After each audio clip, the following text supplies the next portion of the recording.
Niranjan sir, I've been hearing your name since I was a kid. That's your legacy, that a whole area is named after you.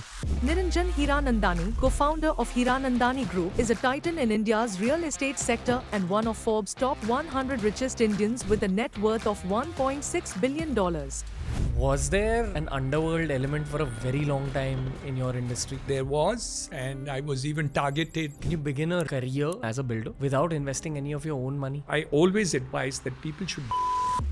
Powai came up as an area because you made those buildings. It was a bit of a gamble. It was a big leap in the dark. People said, Powai is a place where you go for recreation. Who's going to reside over there? We took the challenge. Could you have actually gone broke because of that gamble? Of course. If I have to look at the murky side of real estate, I promise you, I wouldn't tell anybody to get into it. What was it like trying to begin a business career in India in the 70s? Very, very, very difficult. No banks would give money. In those days, people were ashamed to deal with a builder. How do you define a good building? In 35 years, I made 5,000 apartments. Not a single apartment leaks. What's a vision you have for Mumbai over the next 10 years? Next 10 years, we should have zero slums in Mumbai. Your goalpost is creating an impact in society. So there was a young girl who introduced me, said, Mr. Niranjan Hiranandani is different. Everybody creates history. Niranjan Hiranandani in Powai has created geography. Someone around my age in their 30s in India is looking to purchase a house, for me at least. So I would want amenities in the building. That depends on your capability of buying. But a home is a home. It doesn't matter if it's a kutia or it's a palace. I've seen kutias which are more happy than the palaces in this country. What an honor it was to host one of my own business idols and one of India's biggest ever real estate legends in my own house. This is honestly what dreams are made of, according to me. It's Niranjan Hiranandani on today's episode of TRS. Of course, we spoke about real estate, but my attempt was to bring forward his real personality, the emotions behind the mind, the heart behind the thoughts. It's Niranjan Hiranandani, sir, on today's episode of TRS.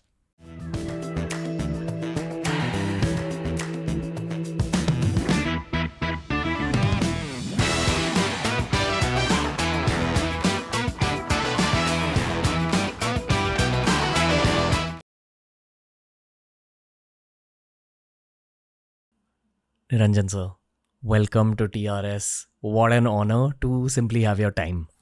Happy to be with you, Ranveer. Feels good. Do you remember the last time we spoke on that flight? On that flight? Yes, we did. Very important moment for me to just sit next to you. I think I spoke about you on one of our episodes as well. I see. Yeah, that, this is the joy of podcasting, that it reaches your idols, basically. I've been hearing your name since I was a kid, growing up in Mumbai, going to Hiranandani in Powai for the first time, the area. See, that's your legacy, that a whole area is named after you. So very cool for me that my work had reached you, but it's even cooler that you gave me some of my life's best advice. Oh, I didn't know that. What did I say? I've forgotten. I think when I met you, I was in the middle of a lot of chaos. It had already been 7.5 years of content creation. And I was nervous about my journey going forward. And I didn't even ask you this question directly. You were just talking about your own journey, but you said that when you first made a building all those years ago, you barely knew how to make a building. And then every building after that, you just kept improving incrementally. And I realized that that's probably the answer. You just have to worry about incremental improvements. Yeah, you have to in life better yourself every day. And if you just better yourself every day, the ordinary person becomes extraordinary. And even though he doesn't know it, that he's becoming extraordinary. So what tends to happen is that in life, somebody is brought up with at this level in life, whether monetarily, intellectually, or any other way. And there are other people who have more money, or they have more intellect, or they have more capability. But when you actually live life, you suddenly realize that the person who didn't have the money, or didn't have the capability, or didn't have the capacity, or didn't have the backing, suddenly rose to a different level. It's simply because the hare and the tortoise story works. the person who keeps on improving incrementally every day, while the other person is so overconfident that, I'm already more moneyed, or I'm already more talented, or I'm already more capable. He just takes it little easy. So what happens is the other person who's really working on it and continuously working all his life actually surpasses the other people. And the person who surpasses, who actually goes ahead, is himself or herself surprised. Oh my God, I'm ahead of this other person. And it's simply, the easiest thing in the world to do, which is what I probably did. Have you heard of Mamba mentality? Mamba? Yeah. There was a legendary basketball player called Kobe Bryant, and he used to keep speaking about Mamba mentality, which is all about being very, very focused and active during the game. But when you're not playing the game, it's about incremental improvements. Absolutely. And I think Mamba mentality applies outside of the sports world as well. So we have a Mamba sitting in front of us today. Thank you. I never knew I was Mamba, but it's great to hear that. I feel one has to have a certain kind of edge or aggression or intensity to be able to shake up the world the way you have. But if someone's interacting with you in person, you're a very relaxed guy. That's what I spoke to you about in the plane as well, that how are you so relaxed? Because you have a very heavy legacy behind you. I'd like to know about this intensity angle a little bit. I think I always looked up to people, and I always wanted to reach there. I wanted to be like this person or like that person and wanted to be there. But I was actually not confident of going and reaching there. But the aspiration was always there. The fire in the belly was there. But I knew I was not capable. I knew that I didn't have the capacity. I knew that मैं कैसे पहुंचूंगा? What's the issue there? But I think over a period of time, one realized that if you keep on moving up, keep on trying, keep on making that effort, the effort and falling many times also during the course of that moving up itself gives you that experience to move up the value chain and reach there. So, the most difficult journey starts with a single step. But then you keep on taking those steps and it works. Surprisingly, when I tell people that if you're consistent, you can beat the best of people. And it has worked in my life. And I've seen so many ordinary people who have no capabilities. I'm saying minus capabilities also in the field of activity. But with their consistent desire, that little fire in the belly, we must reach there. That is where people do aspire for. And it works. And it works across the board. Over a period of years, I've seen more and more people who are not so rich, not so capable, average intellect, average college records, reach extraordinary heights. Just by being consistent, persistent, and always there. And so have you. Thank you, sir. I don't know where I'm taking things, but I didn't know where I was taking things either when I met you on that flight. And the biggest lesson I've learned from you is to just carry on. Keep moving forward, keep getting slightly better. There was a story you told me in the plane about your origins, your superhero origin story.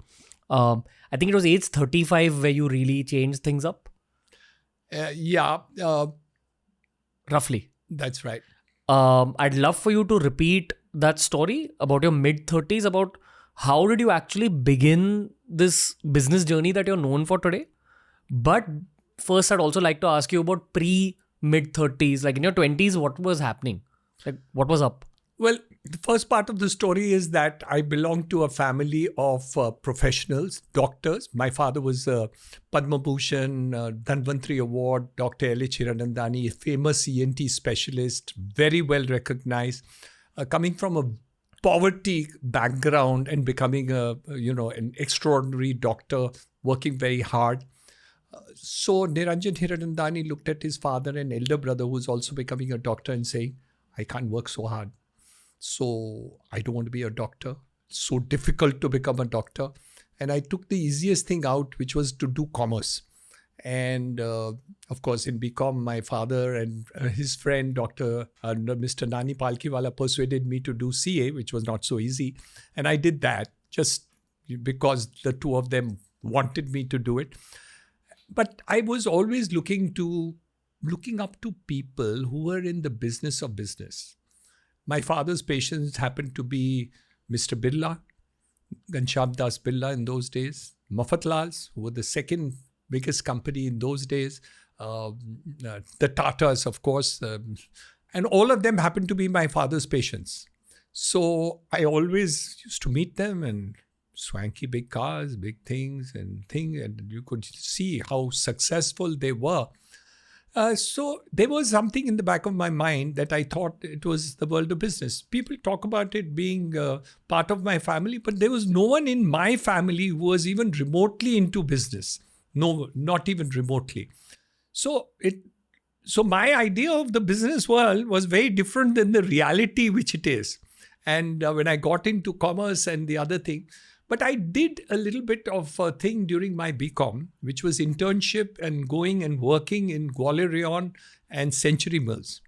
So my life started actually by starting a weaving unit in Charkop, Kandivali. So I put up 400 looms over there and produced grey cloth, which I sold to Gwalior Rayon and Century Mills in those days. And I was 28, 29. This is late 70s. Yeah, 78, 79. And later on, I got into some investments into real estate. And at a certain point of time, I was losing money in both. Couldn't decide which one to give up because I couldn't decide. Then I got a letter from the union. And the letter said, we want 100% increase in wages. 100%? Bola, kuch zero ka mistake hoga. It must be 10%. And they said, no. Those were the days of Datta Samant, where they would ask anything. And they asked me for 100% increase in wages. And since I couldn't decide which one to give up, I gave up the weaving unit and sold that off, paid off the debts that were there, and went full-fledged into real estate. That's the story. And then I didn't look back because I said, now having given up something and now I'm into something else, I can't be unsuccessful. My father is so successful, so big, so everything. Everyone looks up to him, whether he's an industrialist or politician or anybody, or the man in the street would look up to him. So I thought that, I must make myself successful. I never thought about, money in that terms, but actually I wanted to be successful. What was it like trying to begin a business career in India in the 70s? Very, very, very difficult. Very difficult. We had very little capital. There were not much money available. Real estate, no banks would give money. I borrowed money on hundis at 2% interest per month. Very, very tough. The life was very difficult. And there was no credibility of being in that business. Because you had the Haji Mastans and the Yusuf Patels who were actually, the famous persons in the buildings. And so there was no credibility. And distinguished from my father, who had all the credibility, but not the kind of money which a businessman would have, I suddenly realized that, maybe I was in the wrong line. And the effort was then to actually make myself credible, not the line credible. And fortunately, over a period of time, the line became credible. So, it's not too bad being called a developer or builder today. But in those days, people were ashamed to deal with a builder. Was there an underworld element for a very long time in your industry? There was. And I had to have security for some period of time. And I was even targeted by the underworld because I wasn't paying up Yes, I did have to take security, but it was for a short period of time. And then the situations changed. The government actually attacked the underworld in terms of those who were actually participating. There were a lot of shootouts and stuff. And then it's become all right. But more than that, I think the change which has happened in the real estate industry is the fact that people make good buildings. In my day and time, when we started, there were very, very, very few people who made good buildings. Nobody, almost nobody. I mean, I would say less than 1% of the buildings or builders were actually credible or worthwhile talking to or honest, and hence the industry got a bad name. So when you did good work, in the beginning, you were still colored by the fact that you were a builder. But over a period of time, as we continued to work and delivered goods in the industry, I think we built up the credibility. And over a period of time, the industry itself became credible. So you have all the industrialists also who were never there in my day and time actually come into the business. Great Eastern started, Godrej, Tata Housing, you name it now. So many of the Aditya Birla, all of them are in the real estate business. In those days, it was zero. Nobody, not a single person. And even banks didn't give any money. Today, the banks do lend for construction and real estate. So it's different, easier. And the market has expanded. And lots of changes have taken place over a period of 35 years that I worked. Is there room for 1,000 more Niranjan Hiranandanis in India over the next 10 years? More than that. India is such a big country. Forget India. Let's talk about Mumbai for a minute. Today, Mumbai is the finance capital of India. It's the richest city in India. I think Delhi or National Capital Region is now catching up. But 50% of my population live in jhopatpattis.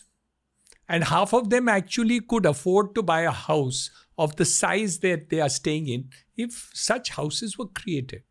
So it is possible. The whole thing is such a big thing of industry that the future is much better than the past. Okay. I want to go back to what you said about building good buildings.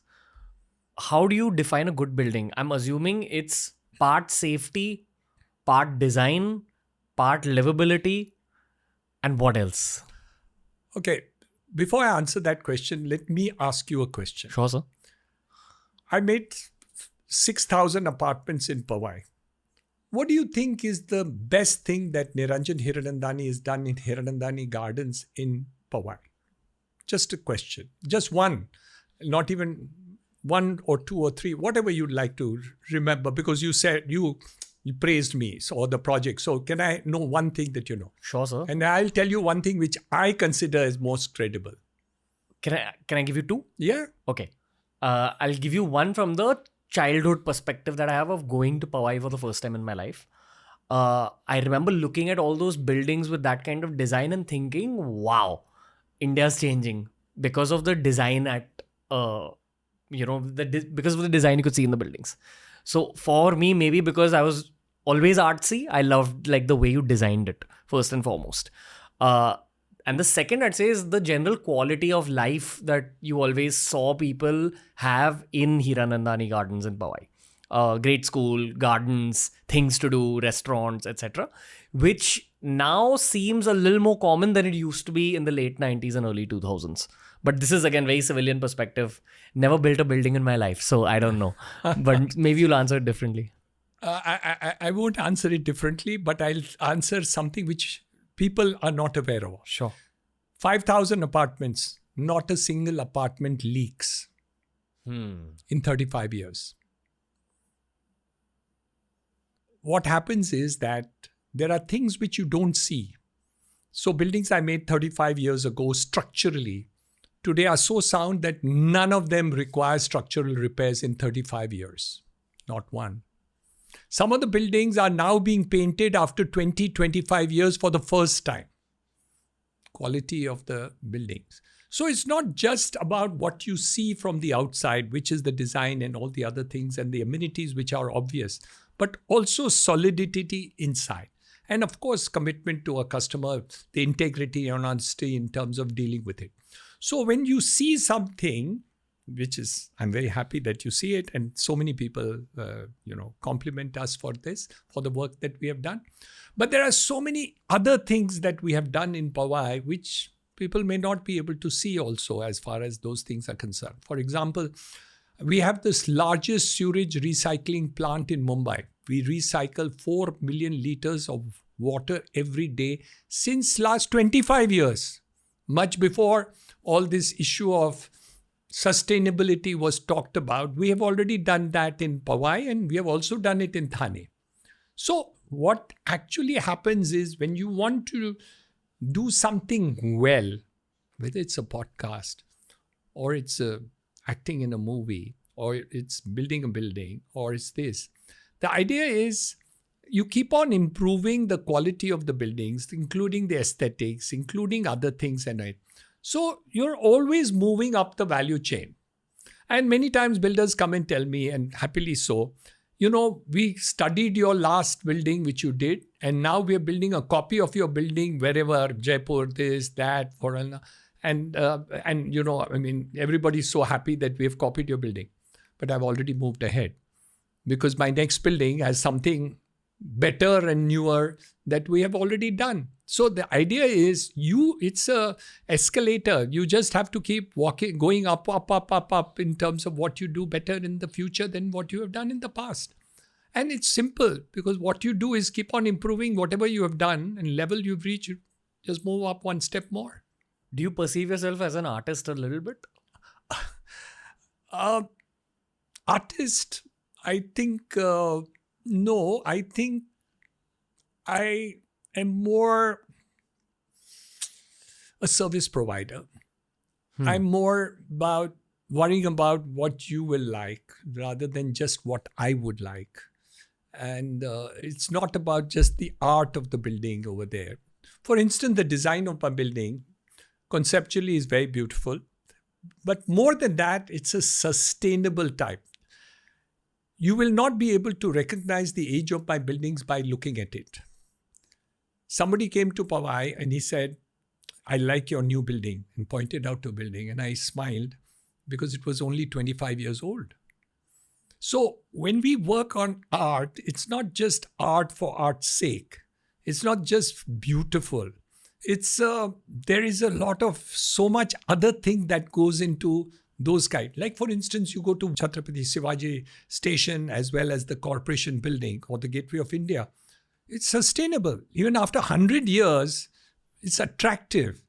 That's what Powai is all about. Or Thane is about, and now Panvel is about. So all these projects are made in such a way that they have something beyond just beautiful things. So that's the facade. That's the outside part of it. But the inside, the whole thing is much more solid than what you just see from the outside. You bought the land in Powai before you made the buildings. And Powai came up as an area because you made those buildings. How did you sell your first few properties? My God, Ranveer, you that's such a sore point. It was so difficult because people said, Powai is a place where you go for recreation and weekend homes in those days and stuff, and then, make bungalow and stuff and all. Who's going to reside over there? And it was so difficult to reach there. Accessibility was not there and stuff like that. We took the challenge and we made 40 row houses and we made 500 apartments in the first sector in Powai, Hiranandani Gardens in Powai. And I proved right. I sold my 500 apartments before I could sell my 42 row houses. So many times you have to be ahead of the curve. You have to think ahead, and that's there in every business that you do. You are ahead in your podcasting thing because you think ahead of other people in terms of how you should do this podcasting and how you actually disseminate this knowledge, gyan through social media. Similarly, we also have to actually work towards and understand what is it that really we bring to the table in each of the projects that we do. And So it is art, but it's also a science, and it's also technology. It's a lot of things put together. It's not just one thing. Over a period of years, you realize that this is a complete different gyan, you know, just like any other line. At least this topic about selling your first few Pawai properties seems like it was a bit of a gamble. You could have like gotten barbad, as they call it. True. Fair Yeah. to say? Yeah, I was actually secretive about the size of the plot that I bought from my own family. We bought 250 acres, and I think I told my family that we had bought 25 acres or 50 acres, and we would pay it by installments, which we did. But I didn't tell the truth that I'd really gone for a leap in the dark. So yes, that is true.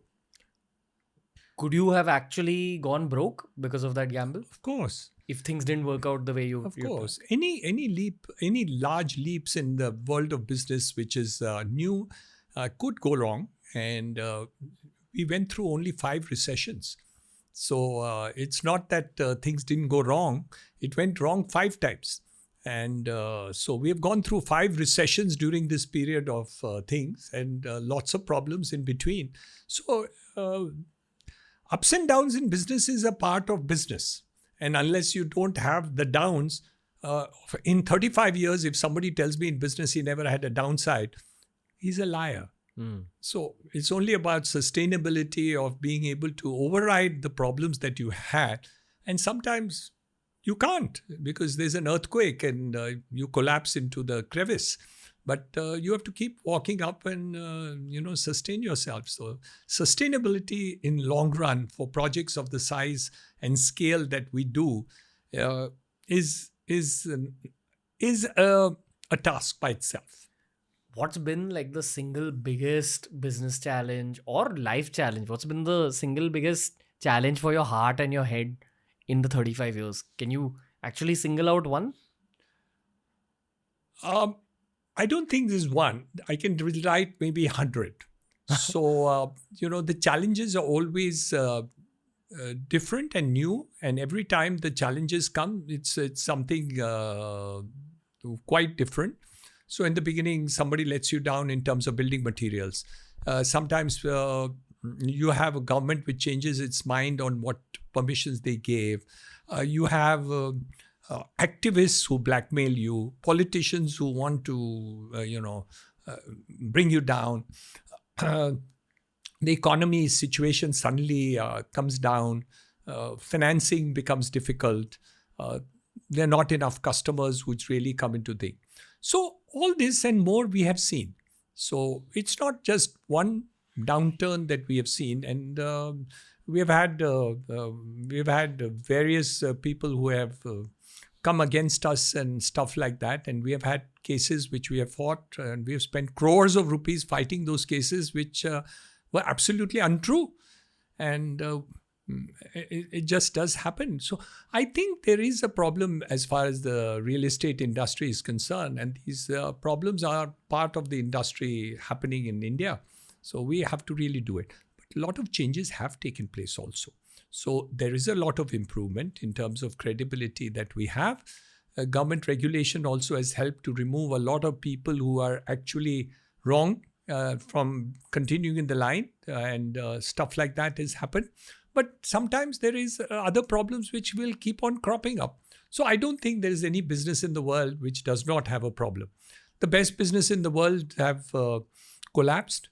There's a company called Kodak, which did photography and had monopoly of photography. I think it was the 5th largest valued company on the New York Stock Exchange or close to that. And they refused to get into digital photography, though they had a patent in it. And the whole technology finished them. So business are very dynamic, and you have to just cope up with changes that take place. And if you don't have that thing with you to be able to fight that, you shouldn't be in the world of business. I want to go one layer deep here. Internally, what have you done correct in 35 years to be able to bounce back from all these phases? And maybe another way of asking that question is, if you have a bad phase tomorrow, how will you react to it first and foremost? There is no roadmap to react. Reaction is automatic.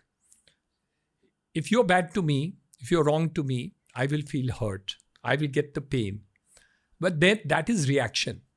Then you got to start responding to it. What do I have to do in order to meet the circumstances? It may be economic, it may be financial, it may be so many other things that are there. Then you start thinking as to what is the right way to respond. React is automatic. Somebody puts a pin on you, you get hurt, you react. But over a period of time, you understand how to take care of that. That is response. So we learn to respond to issues and problems that take place in life. And many of them are economic. Some are personal. Your own family members can turn against you. And this has happened in so many families and stuff. There can be situations where people let you down. And there are people who cheat you. And there are institutions who may actually let you down after committing. So there is no fixed way. You just have to take your one step back, work on it. I usually talk to people. So I talk to people who are better than me in that particular subject. So if there's something on finance, I go to a person like Deepak Parekh, Uday Kotak, or somebody of that kind who have much more experience on the financial side, then who would be able to tell you how to do it. But ultimately, you have to do it yourself. But yes, I look forward to ideas, mentors, and people on that. And I'm always, one thing I'm a learner. I always like to learn from anybody and everybody. People younger to me, smaller than me, brighter than me, not so bright people, but they have things to teach you. And I promise you, I've learned from so many people who are not considered bright, but actually they have very good ideas and things. And I keep learning. So cool that you're saying this after living the life that you've lived, That's what I kind of absorb from you whenever I interact with you. Like, if my business career continues into my 60s and 70s, I'd like to be like you.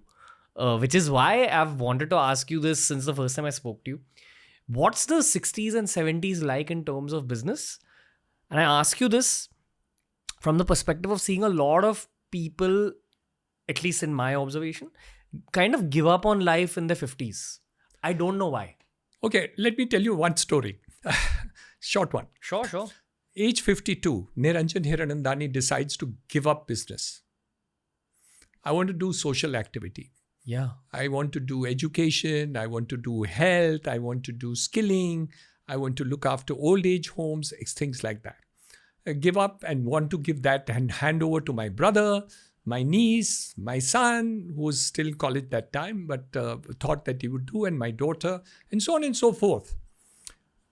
Let's do a fast forward on that without telling any stories about it. They move overseas. They want to do different things. They have their own way to do it. I still have that aspiration to do my social aspect of it. So 52, now I'm 74. The fast forward today. What is the situation of Niranjan Hiranandani? He's doing real estate. 5 times bigger than he was doing at age 52.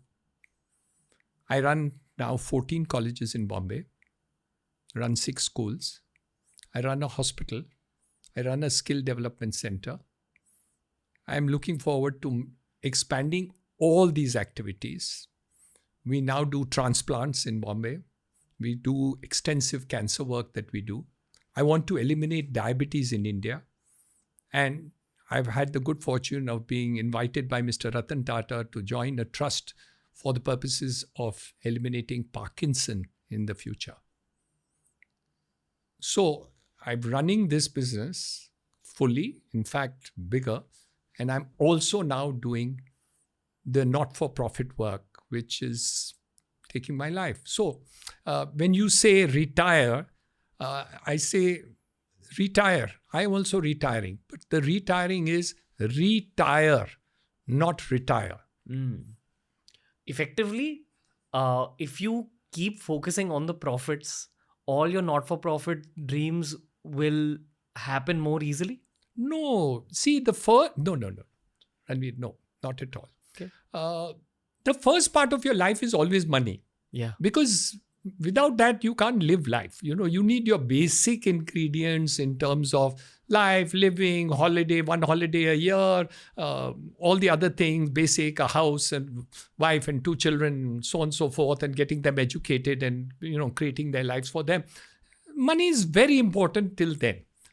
After that, your purpose in life cannot be to make money.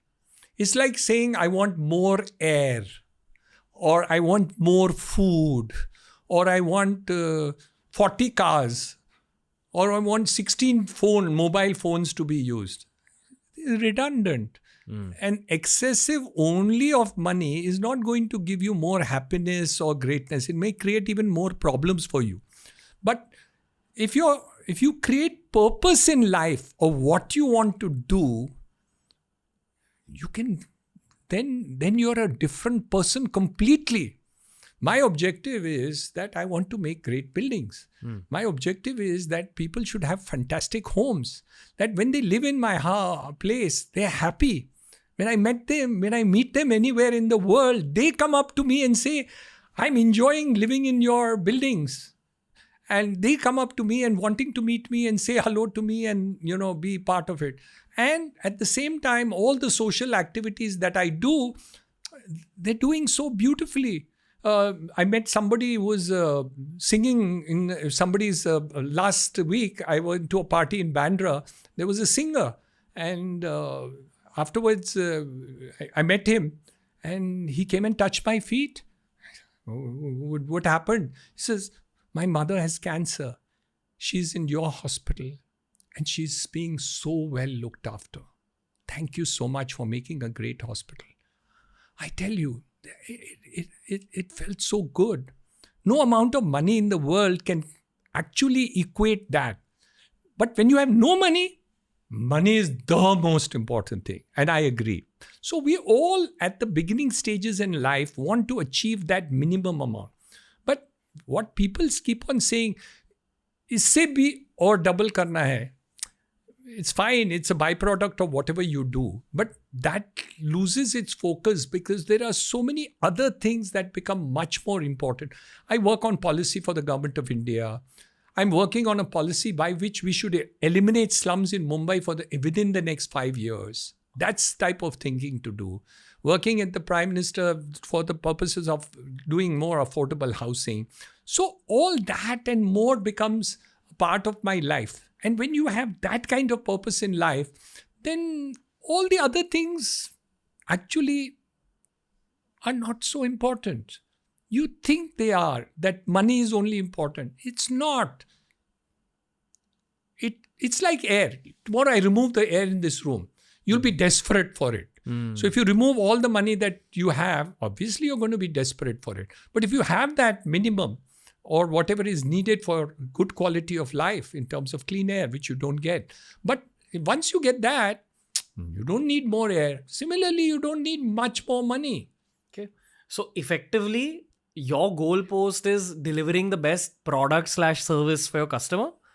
And the other goalpost is kind of creating an impact in society, changing society, either from the health aspect or the housing aspect, because that's your specialty. One more, may I? Yeah, go for it. 15 years ago, I was invited to an architect's college. And, the MC introduces everybody. And he says, Niranjan Hiranandani, so-and-so, so-and-so and all that. So there was a young girl who introduced me in this architect's college. And he said, I don't remember the exact word, but I'll tell you the effect of it. He said, Mr. Niranjan Hiranandani is different. Everybody creates history, his story. Niranjan Hiranandani in Powai has created geography. And I was looking at that girl and I suddenly realized that being a developer, you get an opportunity to create geography. And many times, I envy my father because as a doctor, you treat and make people well, and there's no compensation to what the doctor can do. Nobody can do. I can never do it in my life. So I always looked up to doctors. But that girl, that day, actually, and I still, after 15 years, remember, and I said, thank God, if I'm not been able to do that, at least I've created geography for Mumbai, and you still look up to it for that. So I think in every field of activity, if you really work towards excellence in that particular line, and it doesn't matter whether it's political, whether it's industrial, or it's other thing, and you do it for the greater good of society along with making your money.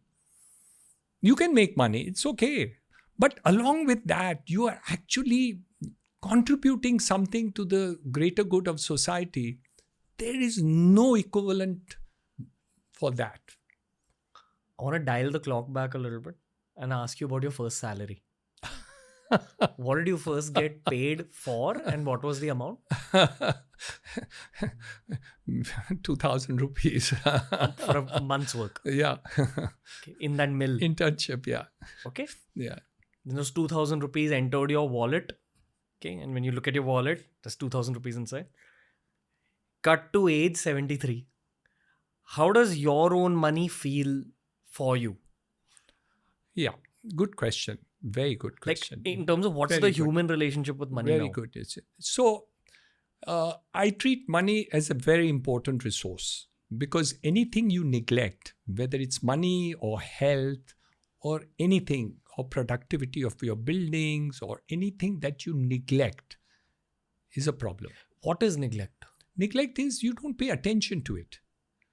If you neglect your health, no matter what else you may do, it's a problem. So you can't neglect. So your work, whatever work you have taken, work of making your building, you have to fully make it so that it is terrific. The building has to be good. Let me tell you another story, short one. One of my top-notch buildings in Thane, 5-bedroom apartment. Person paid a bomb for it.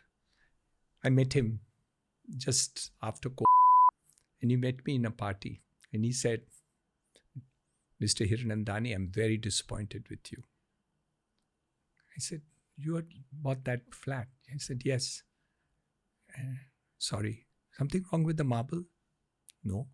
Something wrong with the plumbing? No. Something wrong with anything else for there? I think it has already air conditioning. So I said, something wrong with the air conditioning? Something? No. Product is very good. Building is very good. Lifts are very good. He says, you know, Mr. Hiranandani, what happened? I said, tell me.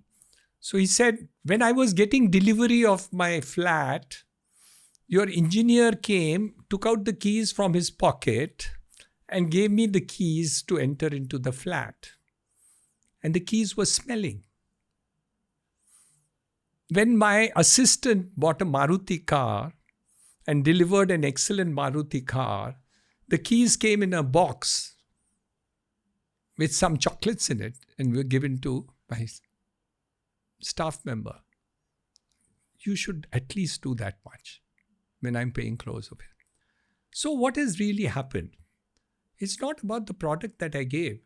It's a fantastic product. He loved it. His family loved it. They love me for it. He loves me also. But he wanted to tell me that, look now, Mr. Hiranandani, just up your ante. When I checked back, it was time. When all these things were not done, it was done through the engineer because of the situation, what it was there. But he was not tolerant of the fact that you did not give him that kind of service. Now, you're making an ordinary Maruti car, which is 4 lakhs, and this is more than 4 crores. And you're not able to give that service. That's his expectations. The developer doesn't think about it because he feels that it's not necessary. So we all at stages in life learn to understand that in every field of life, if you don't move up, you're out, because then you're not the best. How do you become the best? Keep on improving. Learn from others. Learn from a Maruti dealer how to be a better builder. So that is the story. So we all, as developers, as any businessman or any service provider, must learn how do we move up the value chain, and then it can be done. But what is your perception of your own wallet now? It's a value. It's a value which other people see. I don't see it as big value. For me, the value of me, Niranjan Hiranandani, is how you perceive me to be, rather than what my worth in my pocket is. When I die, people are not going to bother about how much money I died with or went with, but they are going to worry about how I contributed to life or how I made you feel. That's more important. So I think my value in proposition is not in terms of money, but what I did. Like this singer came and told me about that you made a beautiful hospital and thank God you're looking after my mother. That's my value. And that you can't value in terms of money. The day you only look at it in terms of what value you are giving in terms of money, you'll be forgotten very soon. I want to ask you about the phase where you didn't know this. In the beginning of life, I was seeking money. There's no doubt about it. Let me not bullshit. The truth is that obviously at that stage in life, when you really were in difficulty, borrowing money on hundis at 2% interest per month and going through tough times and not really knowing construction, learning by mistakes, being cheated, by taken for a ride and stuff like that. We are still taken for a ride, but in different ways by different people. But those days it was far more, serious because, I didn't have the money at all and there were no other possibilities of resource available. Today, you have an idea. You're a startup. You just have an idea and you have enough money which is going to be available for you. It wasn't the case in time. So it was different. And I think opportunities today in India are growing by leaps and bounds. So it is fantastic. So it's okay, but let's forget what the bad days were there. Why worry about it? Those were yesterdays. We look forward to today and tomorrow, which are so beautiful. But I'll tell you from where the question originates. I know this. I know that one has to value the delivery of the product and the quality of the service. And I think that the internet knows this as well. But it's a lesson that's yet to be imbibed on a very deep soul level by myself and by the listeners. That if you deliver excellent work, the world will respond with an excellent pay package. Is it age that finally teaches you this about not looking at money the way you're conditioned to look at money? Or is it you taught this lesson when you actually have the money? No. Nobody learns sufficient enough not to make the next mistake. So we keep on making mistakes every couple of years and we have not learned enough, and there's always new falls that take place which you have to learn. Let me give you an example. There are two companies called Premier Automobiles and Hindustan Motors. They made Fiat cars and they made Ambassador cars. Technology came in. Maharashtra government promised Fiat cars that they would always have Fiat taxis for the rest of their things, so not to change technology and please continue to keep that. Similar story happened in West Bengal with Ambassador.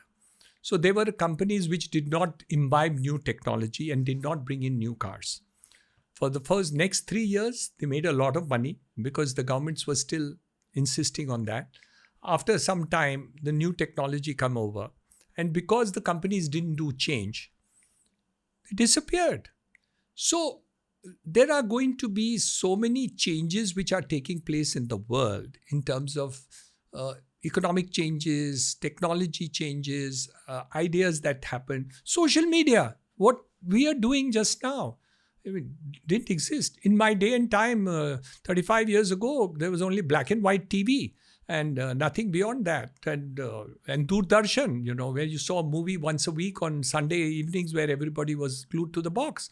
So things will keep on rapidly changing over a period of time. And like Premier Automobiles, like Ambassador, like Kodak disappears, you don't know what is the next attack which is going to take place. Look at the places like Ukraine having a war, problems which happened in Kashmir, so many places of zone.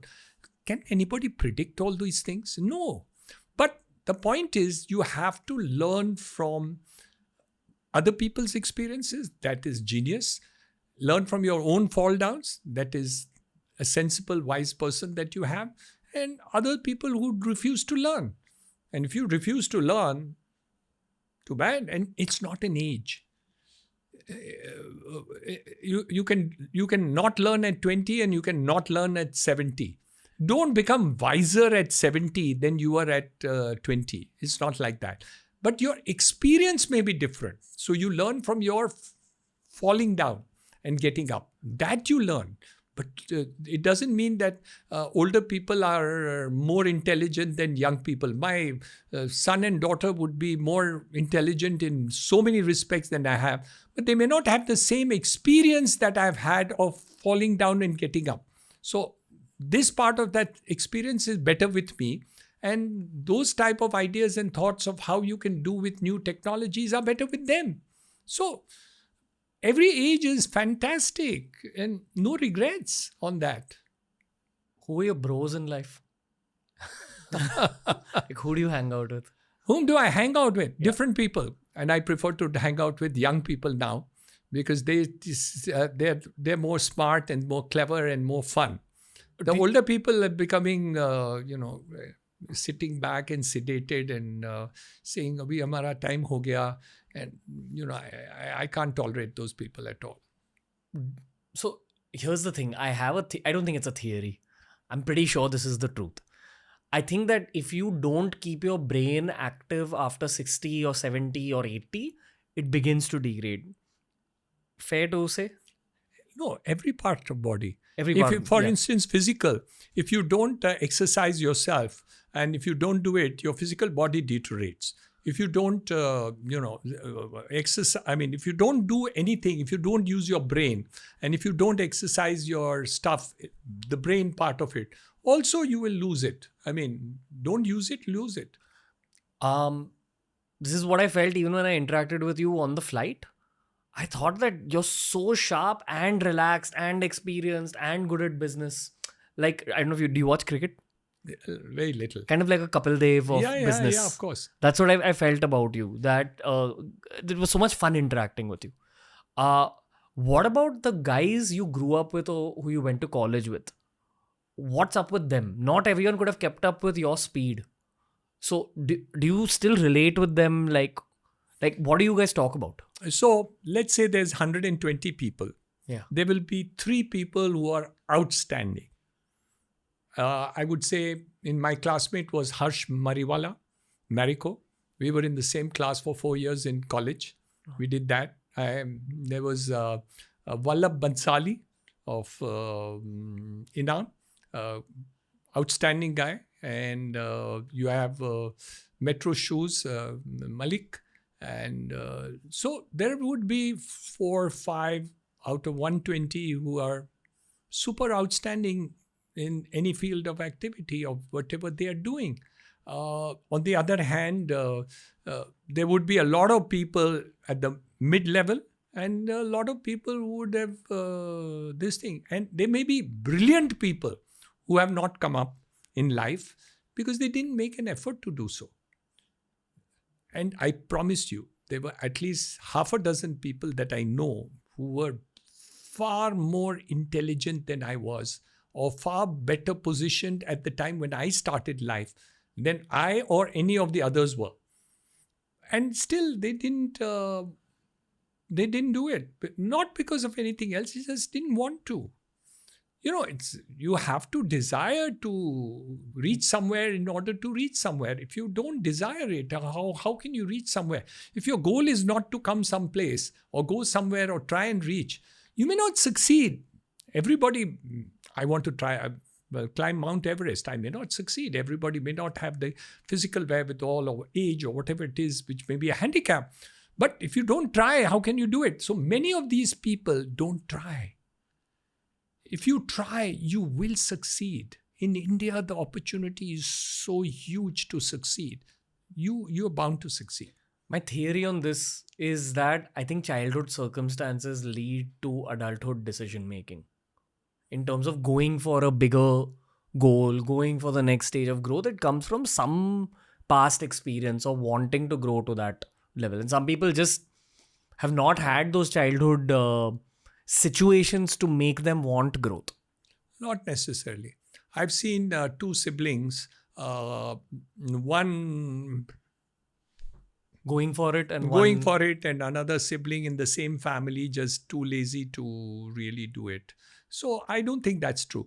I sincerely do not believe in it. I do believe that your exposure makes a difference. So the opportunity for you is there. For example, we employ so many people. We give opportunities to all of them to grow. You think all of them grow? No way. 5% of them will be super growth. 70% will be ordinary. And there'll be 5-10% who will just be at the bottom of the pyramid. What's special about that 5%?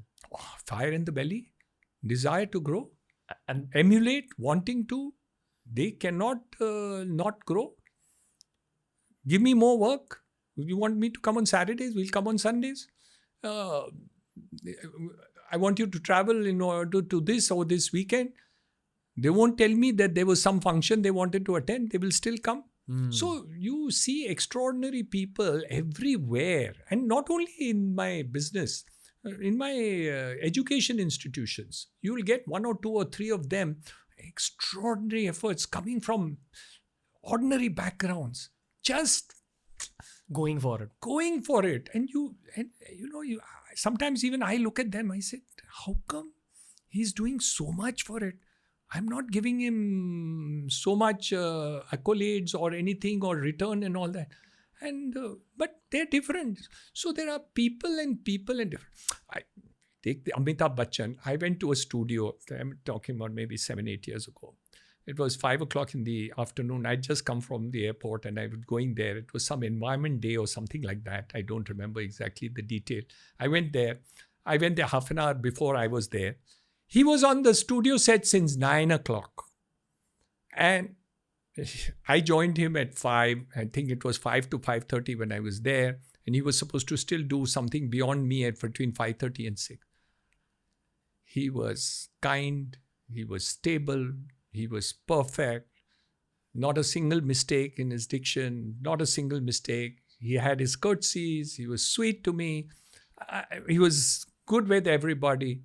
At the end of the day, at his age and time, he was just fantastic. Now, he doesn't have to do all that, He didn't have to be super nice to me. He was so good to everybody over there. And there were people and people coming and going and coming and going and all that stuff.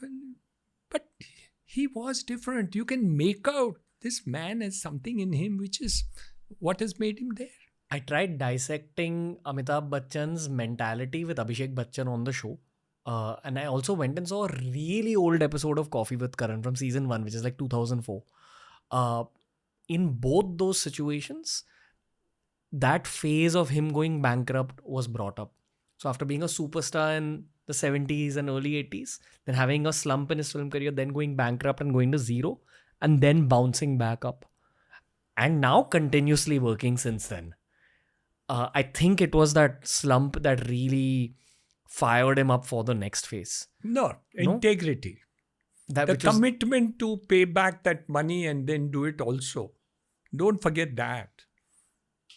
Anybody would have put up his hands, but that man didn't. He went on the TV, one of the first superstars to go on TV serial shows in order to make the money. What a man. I mean, you just have to see, that is what makes the difference between when you say Amitabh Bachchan, it's not just an acting role. Acting anybody can do. Thousands and tens of thousands of actors. But that man is something different. When you said coming down from down to up and all that stuff, it's something different. Nobody can. It'll take a long time for somebody to come close to that type of man and character which is there. What's the largest amount of money you've lost in like one quick instance? Largest amount of money. don't like to remember such things. Sorry about this. I'm trying to get some life lessons here. Largest amount of money which was relevant to me at that point of time was a property which I purchased in Navi Mumbai from Sitco. We were working very hard to get a property in Sitco, and we kept on bidding for auctions over there. And I think about 7 times we bid and we didn't get it. And the prices kept on going up and up and up and up. And finally, out of desperation, one day I said, whatever is the next bid, you please put 25-30% higher and just take it, because I want to take a plot over there. And it was an ego trip rather than a sensible decision. And in those days and times, I lost money. I did a cash loss. 6 other people also got bids of properties. And 5 out of us 6 surrendered those plots and somehow paid whoever and got the money back from Sitco. I completed the buildings. I made a huge loss. And I realized that it was my blunder, which I did. And at that time, for me, that loss was huge. But we completed the buildings and things there. And still at Kharghar, it's a very nice building. So we did that. And for me, at that point of time, that was, huge loss. There were other times and places, larger amounts of loss. But I think the larger amounts of loss is out of the total amount that I have. It's not so significant, but it is big. So yes, I made bigger losses than that. But at the time when I made that loss, I really couldn't afford it. It was very, very significant. But that's part of life. I'm embarrassed to kind of, poke you a little more here. But was it in like 100 crore range? I don't remember the exact figure, but it was good. Significant. Yes. Okay. How do you cope with seeing that kind of those kind of digits gone away? It's not a question of those kind of digits that go away. It's a question of you start rethinking, are you working correctly? Have you now become too old to do the business? You question yourself, you question your roadmap. You start thinking, is this the way to really live life? Is this the thing to do? Am I fit for the business? Should I hand it over? Should I sell it off? Should I do something else and all that? So all those thoughts are bound to come to you. They are reactions which are normal, which anybody should feel if you get into any blunder, mistake, problem that you particular face. Then there are other types of problems which are different, which are like externally put onto you, which has no fault of yours. It's not your wrong decision or whatever it is. And circumstances have created that situation for you wrongly. Those times, though, I'd never feel bad about it, because this is something which is, I feel, external circumstances have happened, an earthquake takes place or whatever it is. I treat them like that. And I don't give it significance. What worries me is that my wrong decisions have actually caused a problem which I'm not able to sort out. But if external situations are such where problems have taken place, of course, I feel hurt. I'm unhappy. I don't like it. I have to face it. I have to correct the situation. But internally, I don't feel bad about them, because they're thrust on me, rightly or wrongly. What do I do? Tomorrow I get cancer. What do I do? I can't, it's thrust on me. But if I have neglected my health and because of that, I've got a heart attack, which I've not taken care of, it's my absolute fault. And I look in and say, Niranjan, this is stupid of you not to have taken care of your body, which you could have. So distinguish in my mind very clearly from something thrust on me, whether godly, environmentally, or by somebody else or externally, wrongly to be done by him. And if somebody has done wrongly to you, I sincerely believe the theory of karma, that person will get it back one day. And up till now it has. So I so firmly believe in it that I don't even bother about reaction or hitting back at such people. God takes care of it. But on the other hand, where there are situations where you got to rectify and do it, and environmental takes place. So let's say, for example, the Lehman crisis in 2008, when the markets just collapsed and all it. So a lot of projects had a lot of difficulties. But we managed it. We worked hard. We set things right financially and otherwise, and we worked towards it. And there were other things which were wrongly done on you, which is fine. Move on. Tackle the situation. Get Absolutely. What is the alternative? I mean, people say, you've fallen down. What do? You get up. I mean, if God kills you in the process, that's a separate issue. But if you are not dead, you better be alive. So, real estate is one of those industries where even if people my age bring up the possibility of getting into real estate as a career, you're often discouraged by other people around you who will tell you that no, it's a murky industry, it's a dirty industry, there's a lot of tension in it, bahut zyada tras hai, all these things. And then I meet someone like you who is so positive in life. So it's counterintuitive for me. Is it actually as murky as they tell you? It's worse. It's worse. Any business that you are in, you know the negatives of that business. So there are people who are youngsters who are trying to get into the film line, and talk to them. They say it's a murky business. You talk to people who get into the financial world and you say it's a murky business. You talk to people who are in restaurants and they say that, there's so much corruption for every permission that we need to run a restaurant or a beer bar. So they know the real negatives of that. And if I have to look at the murky side of real estate, I promise you, I wouldn't tell anybody to get into it. But you have to ultimately say that which line is not murky. Fair. Politics, is it not murky? Legal profession of bad lawyers or bad doctors or bad anybody, murky. But there are good also in each of the lines that you have, including builders. So the point is very simple, that I refuse to say that everything is totally black in any line.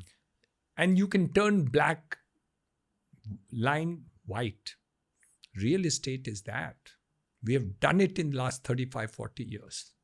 Look at the change in the real estate as a business which has happened place as compared to what it was 30 years ago. I do want to ask you for a 101 guide on getting into this business in terms of how do you actually make your first building? That's one question I have for you. But before you answer that question, I'd love for you to tell us how one goes from being a millionaire in real estate to being a billionaire in real estate.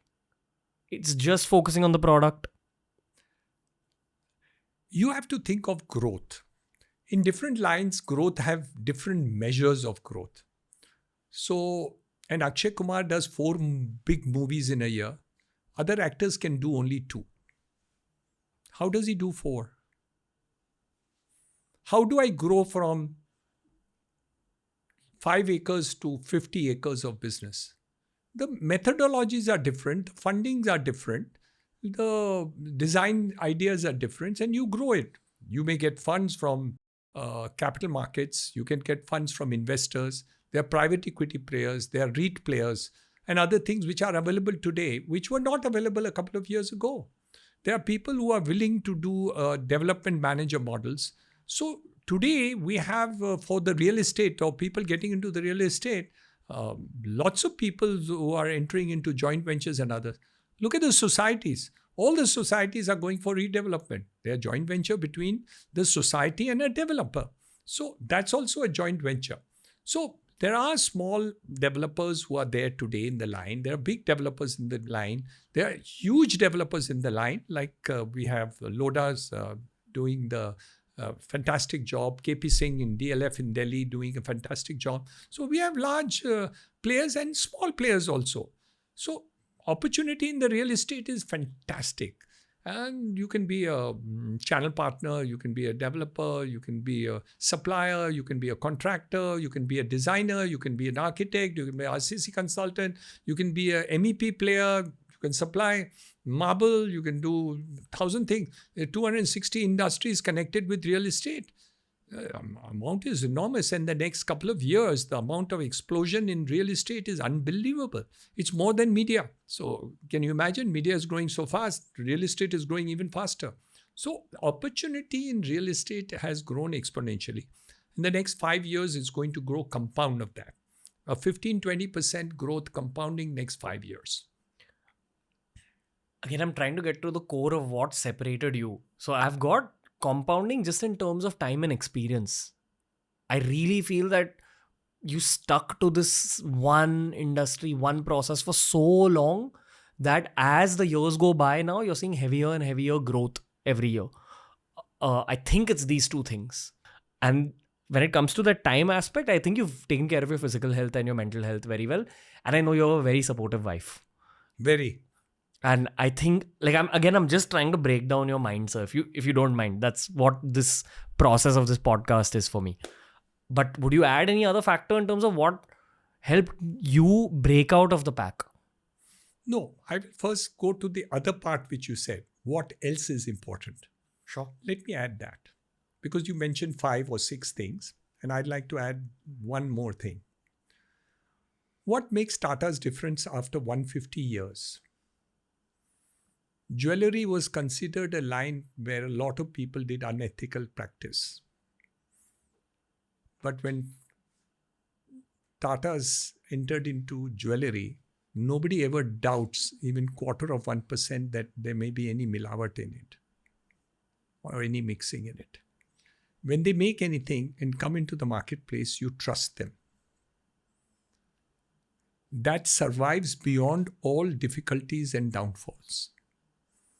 So if there is one thing that survives anything and anything in the long run in the world of business, is ethical values that you believe in and the trust belief that they have in you.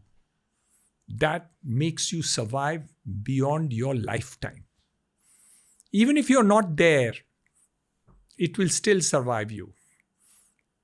Otherwise, it will not survive. So even if you make a good product, but if you're unethical, even if you're got quality conscious, but if you're not ethical values, if people don't trust you for what you're doing, it doesn't matter whether you're buying a watch or you're buying a building or whatever you're doing. The moment you get into the trust thing, that is what survives 35 and 40 years. And no matter what you may say, that will always survive. And it doesn't matter if I'm doing medicine in my hospitals or I'm doing education of 45,000 students in my colleges or 16,000 in my schools, the parents will trust me for a good education or good hospital that will be there. The ethical values will always be there. That will always survive in any environment, anywhere in the world. Even one's reputation compounds. Reputation, somebody may try to destroy your reputation by picking up one fault of yours or one fault of mine. They go, oh, usme badmashi ki. One building, some problem took place. And they will try to malign your name. But people, the rest of the 50,000 people who have purchased from me will say, nahi, we know Hiranandani for 40 years. Iska kaam nahi hai. The newspaper may say something. Anybody will say anything else, but those people will not say. Those who have belief in the Tata brand will always trust the brand. And that is why it survives for 150 years. Not because they are super intelligent or super smart or anything like that. Of course, they are super smart in the business of business. That is a taken. You have to be. But over and above that, that is what will always survive people to do it. You're a good doctor. You think the doctor is able to cure every patient? No way. Everybody has to die. So patients who come to a doctor also die. And some operations are successful, some are not. But they believe in you. My father was 82 and he was going to stop operative work. A patient who had a cancer was told by Tata Cancer Hospital that we cannot, you're inoperable. Came to my father. My father said, I'll operate you. You may die on the table, but if you survive, you will survive for 10 years. And one of the last operations my father did in Bombay Hospital was to do that cancer operation that he did, and that patient survived. There's no equivalent of all that. So when there are values that you have given in life or whatever it is beyond you. It's not the product or the car that you give or the house that you give. It's what you deliver in terms of values. That survives. And there is no equivalent of that anywhere. You pick up a phone, you're 100% sure that that phone will work. Why? You have faith in that. That is the difference between what other people will do in the business of business because it's only for the sake of money. And the others who will do the business of business and they do want to make money. I also want to make money in the business of business. But that's not the only objective.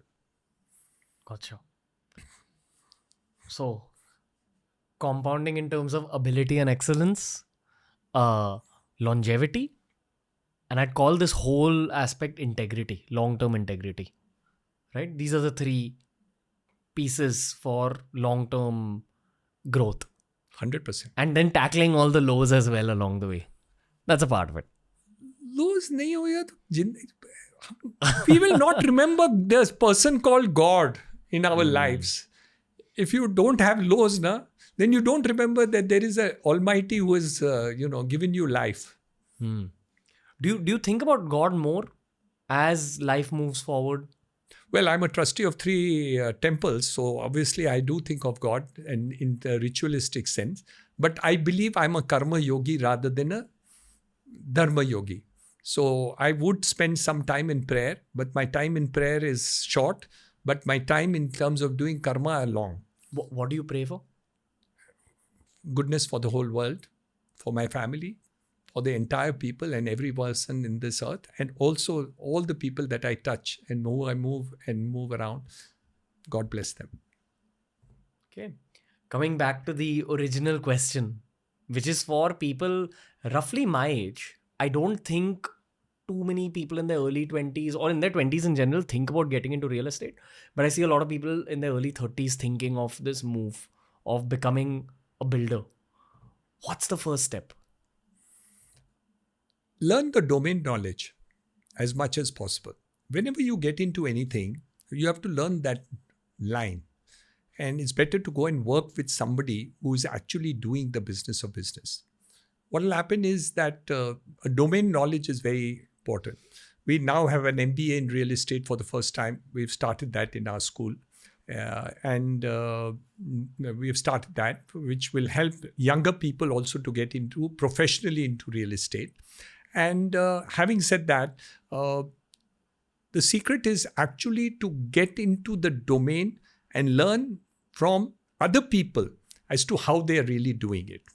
Once you have learned the line and worked in it for a year or two in whatever aspects of it that you learn, that's the beginning where when you get into the line, you're likely to make the least number of mistakes. Because once you know what the processes are which are being followed by successful people in the line of business that they have, you will find it easier and easier when you do it to do the line and make less mistakes. And this is not only for real estate. It's for anything that you want to do. Like I wanted to do textiles. What did I do? I went to Gwalior Rayon. I went to Century Mills. I interned over there for, I think, totally 6 months to 2 months for 3 years. And I learned the line and I was able to set up the unit like this. And in fact, when the material was so good that the companies bought it, processed it and put their stamp and actually sold the material as theirs. So, but it was because I interned, I knew all those people, I got the contacts, I knew what it is, I knew what machinery, I knew the suppliers, I knew what other people were doing with Gwalior Rayon. I came to know about it. So in a short period of time, in less than a year's time, we were able to set up a powerloom factory in Kandivali. So similarly, if you're looking at real estate, join a company, learn the line and ropes of what is happening. And once you've learned it, 2 years, 3 years or so and had the experience, good and bad, and understand the pitfalls and the positives of it, go for it. When you say go for it, the call to action here is first look for a piece of land somewhere. Fair to say? Understand the legalities around that piece of land. The gamble involved here is, will people actually purchase what I am building? Right? Then figure out how to build a great building that's livable or usable within the realms of the law of the land. Anything else you'd like to say as a step 2? No, I'll tell you a story. Sure, sir. I gave a lecture about 14 years ago in NMMIS, owners something program. And I was speaking on a Sunday and I attended this lecture. I forgot about the lecture. 7-8 years later, I went to a NAREDCO conference in Pune, and a young guy, 35 or so, came and touched my feet. In my age, a lot of people do, unfortunately. But he came and touched me and he said, I'm a builder in Pune. I said, wonderful.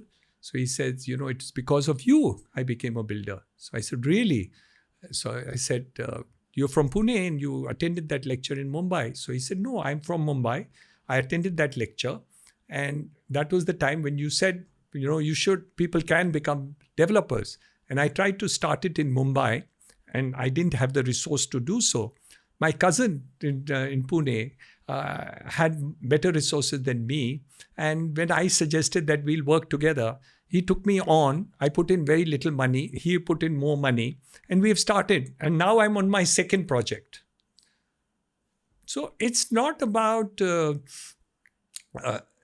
not having an opportunity. It's about the desire that you want to get into that particular line. Once you want to do it, it's all about how you actually get into it. You do it in a small way. So he started small. He got into it. He got a relative. He got somebody, got a property, and he moved in. I did the same way. So it's not about something. And I came from a medical family. He came from a business family who were doing business in chemicals or something like that. And then he established in Pune. So it's not about real estate. Is just like any other business. And it has its pitfalls. It has its problems. It has its difficulty. But which business doesn't? Every business has its own, things that you do it. There is, first of all, get as much domain knowledge about real estate as it is possible, and experience some of it on the ground. These two things, if you do, I think you should be able to do any real estate business. Can you begin a real estate career? And by a real estate career, I mean as a builder, without investing any of your own money? Of course, there are lots of people who want people to work for them. And there are lots of people who will say, I have the money, will you work for us? The answer is yes. But you have to also have some knowledge. Why would they trust you?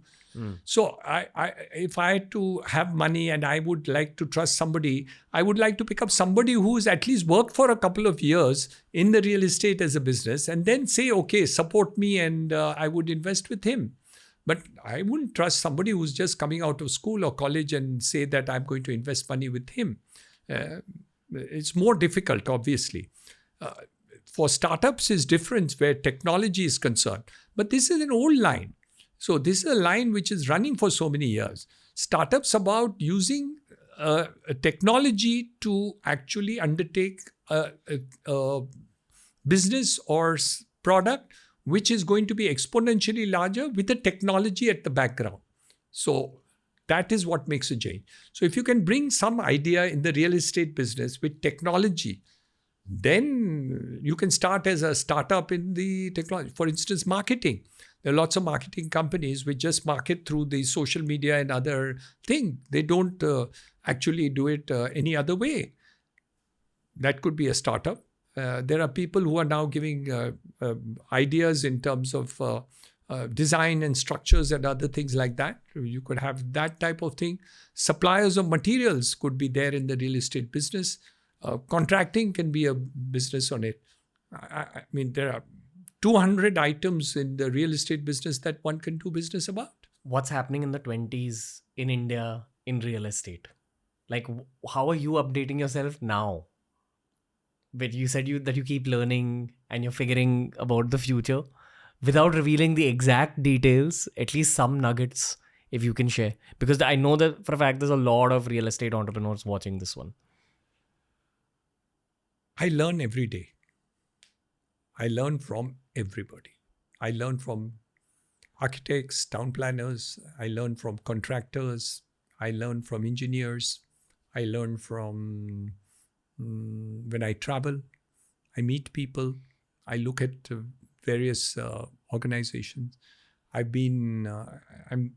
I was the founder of MCHI. I was a founder of CRIDI. I was a founder of NAREDCO. I've been the president of Indian Merchant Chamber, president of NAREDCO Delhi, and president of ASSOCHAM. So in all these institutions, you meet so many people. And I always learn from people who are there. Younger, older, new technology, new ideas, new construction methods, new marketing methods, tools, etc. In my hospital, I'm constantly learning from the doctors, from new ideas, from consultants, from other people, from Mr. Ratan Tata, from other people who would guide me as to what we need to do. Always learning and stuff like that. We run skill development center for the poorest of poor. This year we've skilled 4,000 people who are the poorest of poor. Every field I learn, and I learn every day. The day I don't learn, I feel illiterate. So the point is, if you're constantly learning every field of activity that you're going to do, you better every field. That's it. There's nothing. It's not so big. I always, when I lecture students, I tell them, I said, can you improve yourself 1% on any particular subject in a day? And I promise you, all the students say, we will improve ourselves 1%. And I said, can you do it every day? He said, yes, but only 1%. So I'm better in singing, in dancing, in reading, in writing, in this 1%. In a year, how much percentage can you improve? 365. 10 years, how much you can improve? 10,000 times, not 3,600, because there's a compound interest for them. And that's what ordinary people become extraordinary. By improving 1% every day. You improve yourself only 1% every day. Anybody who thinks that the Olympians or our cricketers become better just because they played some great match or they've learned some tricks or something like that, not like that. It's about everyday practice. Great singers, talk to them. They're doing riyas for 6 hours every day. Before they do a song, 1 month later, they're singing every day. I'm not talking about Lata Mangeshkar and the others, but I'm talking about the other singers. You can't, this thing. So, and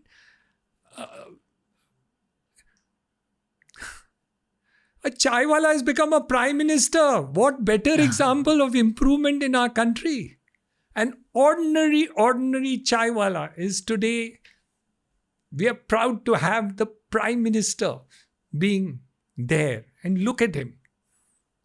What? You think he just became a prime minister in one day? No way. Nobody can. But if you consistently and persistently improve, you will become a prime minister of India. Abdul Kalam, poor poverty living family, no money. Spaceman, rocket man of India, atomic, became the president of India. Such a humble, wonderful human being. So we have thousands of examples of people who are ordinary becoming extraordinary with only one secret. Improve yourself 1% every day. Okay. Speaking about improvement, I want to have a go at something and I would love for you to correct me wherever you think that it's too much of an amateur opinion. I keep having conversations with people my age and in their 30s about what a dream real estate investment for them is. Because I think there used to be a narrative of rent versus buy. And for a very long time, there was a narrative about how you should rent. I can sense a lot of people going back to this buy narrative. because of people like yourself, podcasts you've done. And it's not just you. There is a very large section of people from the world of real estate professionals who've come out and explained the logic behind actually buying real estate. Now, if someone like me or someone around my age in their 30s in India is looking to purchase a house, for me at least, I would want to focus on self-improvement through my purchase. So I would want amenities in the building. Ideally, I would want a larger space than usual. And I know that now there's too many mental health issues with people my age, which don't seem to go away. I would want that house to assist my mental health in some way. So can there be an element of nature? Can there be nicer balconies? Can it be a quieter house than usual? That's another angle. And I think Vastu Shastra has come back in a huge way. So Vastu friendly houses, that's a third angle. That's where I think 2024 real estate design is at. But I'm 100% sure it's not down to just the design and the experience of the product. There has to be more angles like economics and countless legal angles that I don't even know about. But is this sort of a correct framework to start thinking about a real estate project in terms of figure out where the timeline is, where humanity is, what people's problems are, and build for the next 20 years to address all those problems? Because effectively you're selling, like the product you're selling is a space for people to inhabit. On a very primal level, you're designing the cave for the caveman. Yeah. So, fine. So two aspects. Sure. The first aspect is, should you buy or not? Yeah. Just let's focus on that for a moment. In India, you don't have pensions and social security for people who are aged. Okay. So if you don't buy a house during the time when you're earning or living, then when you grow old, you don't have a house, you may not be able to get a rented house for the kind of style that you have lived in all your life. Even if you have paid good rent, you may not at that point of time be able to do it. Hence, I suggest that you should buy it. Number two, the lowest rate of interest available from any bank or financial institution is for buying a house. And they give you 20 years loan, which they don't give to big industrialists, but they give for home buying to ordinary people. So that's the second. Third, income tax gives you a rebate for the interest for home buying, and you get an automatic saving recruit whatever is there. So I recommend to every Indian who can afford to buy and be able to save, to make a saving to make his house. Ultimately, the place where he buys the house may not be the place he necessarily lives all his life, because he may get a job abroad, he may get a job in other places. I'm buying a house in Hyderabad, but I'm getting a job in Mumbai or Delhi or Bangalore or wherever, or abroad. But you make that house, so that becomes your part of your social security, which can be done and which you pay over it. Nothing else, it becomes your biggest saving. So the biggest saving then becomes a house. And when you retire, whenever it is, you have that as saving. And if nothing else, and you don't need that house, you can always sell it and give it and use it for your medical requirement, or you want to make it for your children or for their marriages or whatever it is. So this is the biggest saving that an Indian can do. And hence I always advise that people should buy and not rent. They should, as far as possible, as quickly as possible, to be able to do it. Not everybody can, but whoever can must do it. The second part of your question is the quality of the building that you made. That depends on your capability of buying. So a person may take a studio apartment, which may be on the periphery of the cities, or it can be a 4-bedroom in the center of the city, or it can be Antilla if you're Mukesh Ambani. It doesn't matter, because each one is a home and a house suitable for your type of thing and your aspirations and your capability of buying a big house. But a home is a home. It doesn't matter if it's a kutia or it's a palace. A palace can be lonely and a kutia can be happy. I've seen kutias which are more happy than the palaces in this country. Wow. I'll repeat. The kutias in this country with a joint family are far more happy than many of the palaces which are vacant and empty. So that doesn't matter. So you just buy a place which becomes your home. That's my recommendation. But the quality that you talked about depends on individual requirements, your innate capability of borrowing, the capacity of the housing finance company to be able to fund you because of your income levels and other things which are there. They're very, very liberal to lend money for housing, which is not so in the case of other loans. So if you want for a house and they see you have the innate capability to do it, the banks and financial institutions go after you for the purposes of lending money to you. So it's a good thing to buy. Okay. I've toyed with the idea of sort of getting into real estate because I enjoy, again, the design aspect of it in terms of designing an actual living experience. That's why I asked you the question about you being an artist. That if for some reason I ever leave YouTube, that's a business that fascinates me. And I'm sure I'll be able to figure out the legal aspects of it. I have a habit of asking good questions. You do. You get the best out of people. Yeah, but my angle is, I truly wonder if creativity is a bit of an edge you can have as a builder, if empathy is a bit of an edge you can have as a builder. These are thoughts of mine. That's where this whole conjecture came from.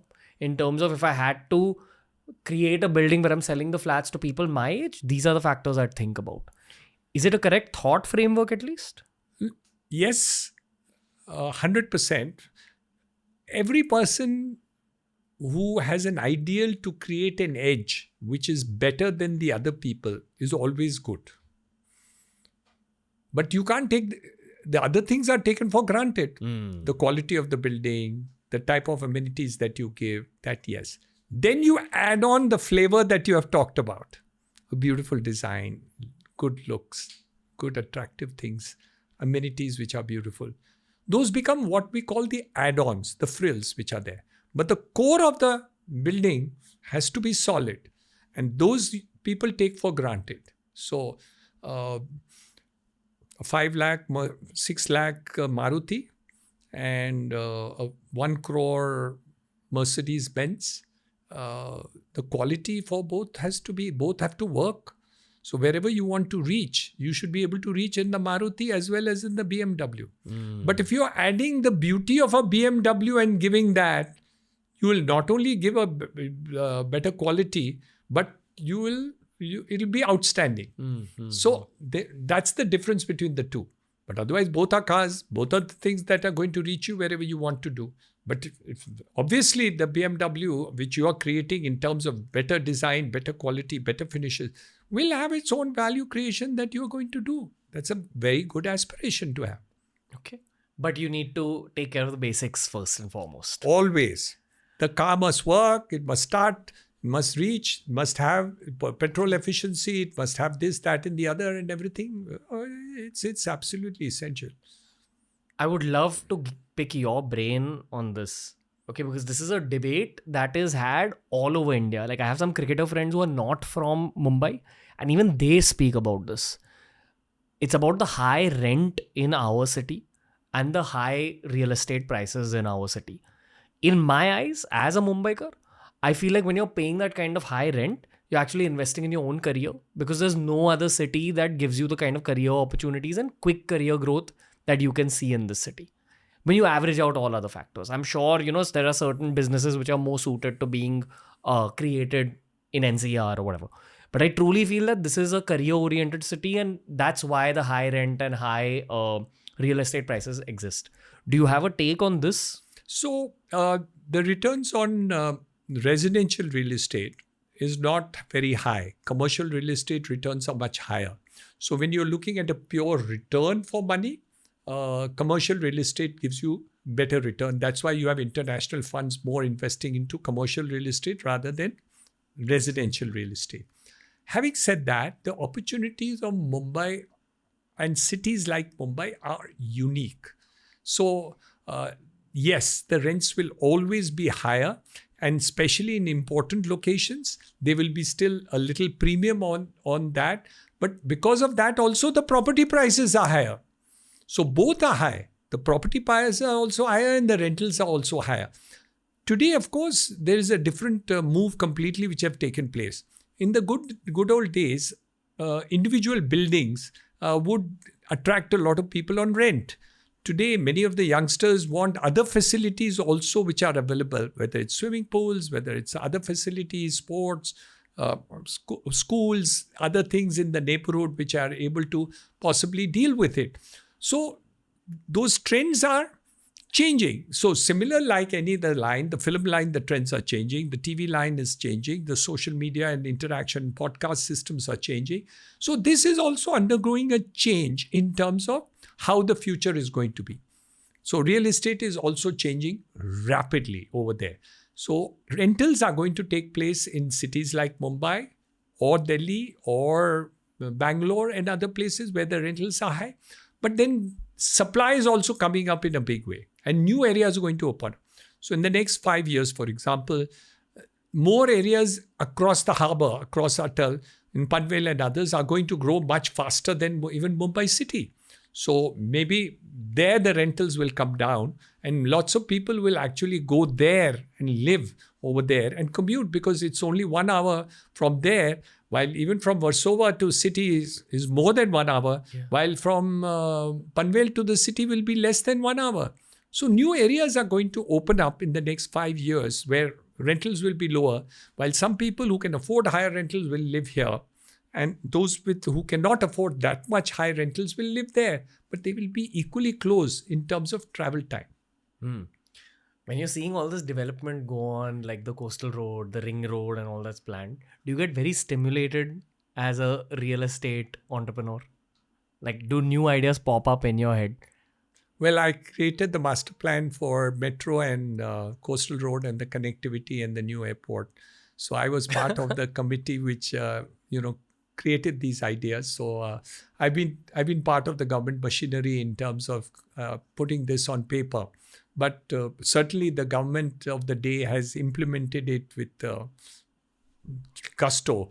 And that's why you're seeing that reality come into it. In the next 2 years, Mumbai will have 300 kilometers of operational metro added on to the 190 kilometers of suburban rail which exists today. So it's fantastic. Plus you have the Cross Harbour Bridge, plus you will have the new airport in Navi Mumbai. And I think all that is fantastic. So it excites me tremendously. Okay. What's a vision you have for Mumbai over the next 10 years? Or is that too far? No, it's not too far. Next 10 years, we should have 0 slums in Mumbai. Every slum should be eliminated, and it can be. I think the Prime Minister has ideas of how to take this forward. And there is no reason why it cannot be done. There is money availability today for the purposes of eliminating slums. There is a financial feasibility for the purposes of eliminating slums, and it will happen. So one, you will have no slums in Mumbai. That's the target. Number 2, that we do believe that the quality of life of Mumbaikars will improve exponentially in terms of it. So for instance, the coastal road on the western side is going to extend right up to Warsaw and then to Kandivali and so on and so forth. On the eastern side, you will see the connectivity to Atal with elevated roads connecting to Panvel and further there. Also, the new cities in that area of Panvel, MSRDC is putting up a city. Naina is there. CIDCO is doing that work. And you will see a huge development which is taking place in that. Then Alibag will be the next location that is going to grow. Today, we have just 2 5-star hotels in Alibag. My belief is in the next 10 years, you'll see at least 30 5-star hotels in Alibag.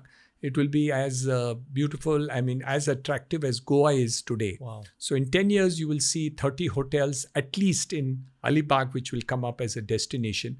And you'll get resort townships in Alibag, and I plan to build one of them. So, but many will come up, and already others is there. Mr. Lodha is also doing one. So you're going to see a lot of development in this area in the next 10 years. The next 10 years will be the most exciting time for Mumbaikars. And you'll never believe the quality of life change that is going to take place in the next 10 years. So the youngsters like you should delight in the fact of what is happening. And I'm sure the government of the day will do even more for this purpose, because today it's possible to do so. Earlier, we didn't have the money and wherewithal to do so. Today, money is in abundance. There's no shortage of money available for development of Mumbai, and it's easy to do. Earlier, it was not possible.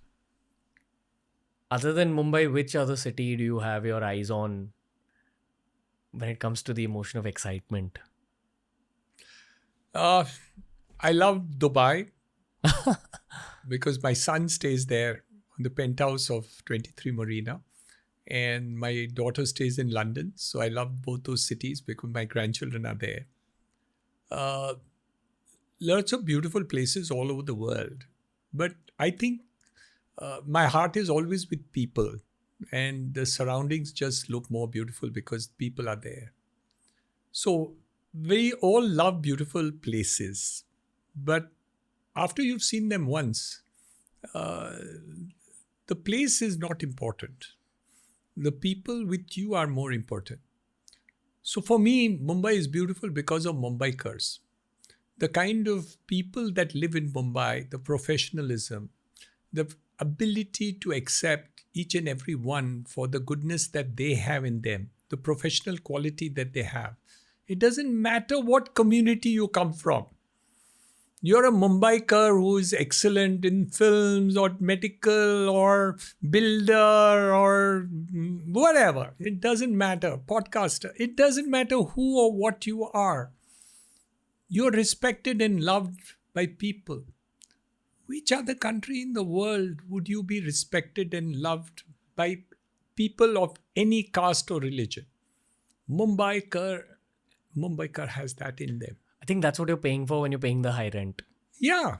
No. But any place which has that kind of excellence in the field of activity that is there, the country is growing by 7% GDP. Mumbai is growing by 15% GDP growth. And the next few years will grow by 20% because of all the infrastructure that is taking place in the Mumbai region. I mean, it's just not believable. There is not a single Mumbaikar who wants to work will go hungry at the end of the day. He may not get the job that he wants. No, he will not. Mostly he won't. But he will not go hungry if he is willing to work. Which other place in the country can you find a place like that? Nowhere. Do you ever reminisce about the time when you first bought that piece of land in Powai? Or maybe another way of asking you this question is, how does it just feel to buy such a big land parcel? Well, to make a long story short, I made 11 buildings in Lokhandwala complex. Every building that I made, I was very happy with the type of building I made in those days. I looked out of the building and I was very unhappy. The roads were bad. There were no lighting. There was no stormwater drain. There was no water supply. There was no good electricity connection, nothing. I sat down with all the developers in this area, including respected Mr. Siraj Lokhandwala. And I made an association which built all the infrastructure of Lokhandwala complex. At 4 rupees a foot, we completed the roads, the street lights, the stormwater drains, the sewage supply and other things that we completed together. I realized at the end of the day, I want to make a place where when I make a building and look outside the building, I should look at my own building because I can't be sure that the gardens will be nice or the place will be nice. So Powai was actually a reaction that I wanted to create a place which would be everything that will be there will look beautiful. And that was the whole aspiration. It was a big leap in the dark, but finally nothing succeeds like success. And fortunately, I was successful. Were you stressed through that phase? Of course. I mean, when you want to take a leap in anything that you want to do in life, is obviously there is going to be stress and all that stuff. But there was an aspiration to create something. So I think once you aspire, whether to climb Mount Everest or to build Powai or to do anything, I think you as a podcaster, you took a leap as far as that is concerned. So anybody who wants to actually do something different, great, step out, it's the same thing actually. What do you think about before you purchase a land parcel? At this stage of life, I'm sure there are some data-driven factors, But there must be some emotions attached to that decision, or no emotions at all.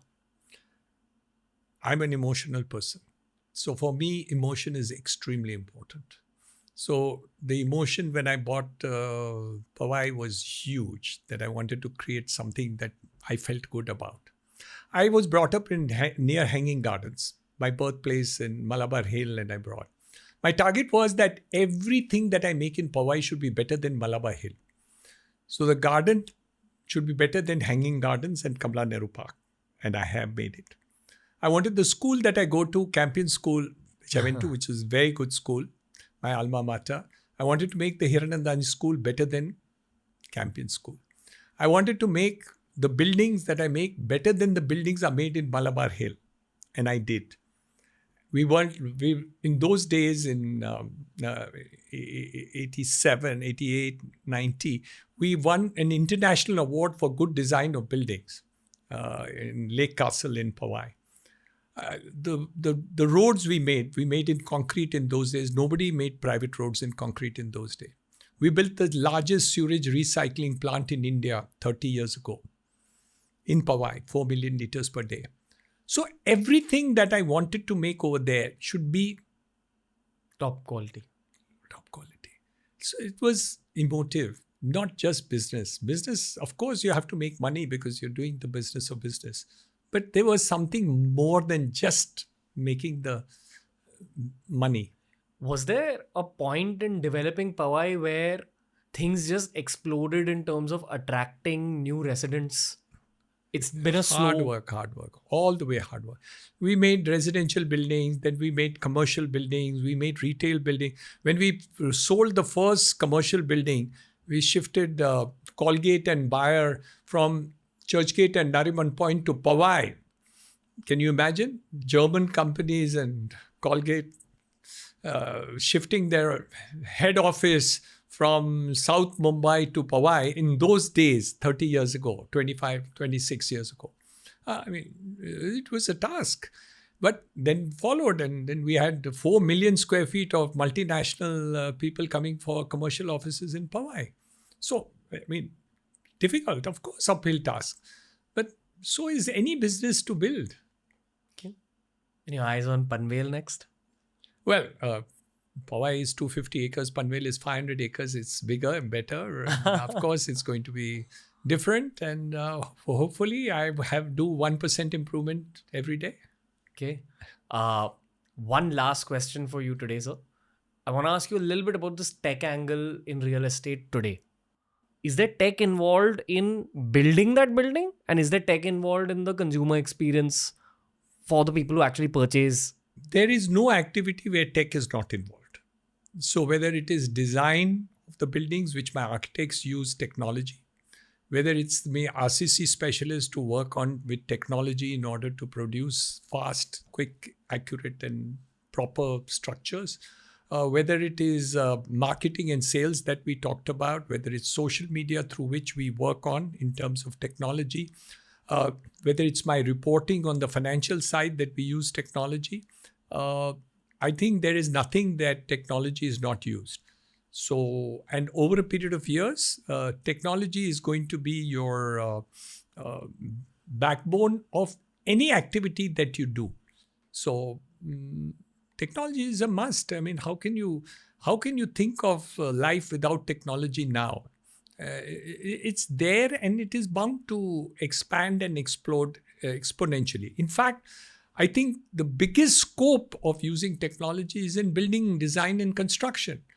Construction design, for instance, we need new technology. 3D printing is, we're going to have printed buildings.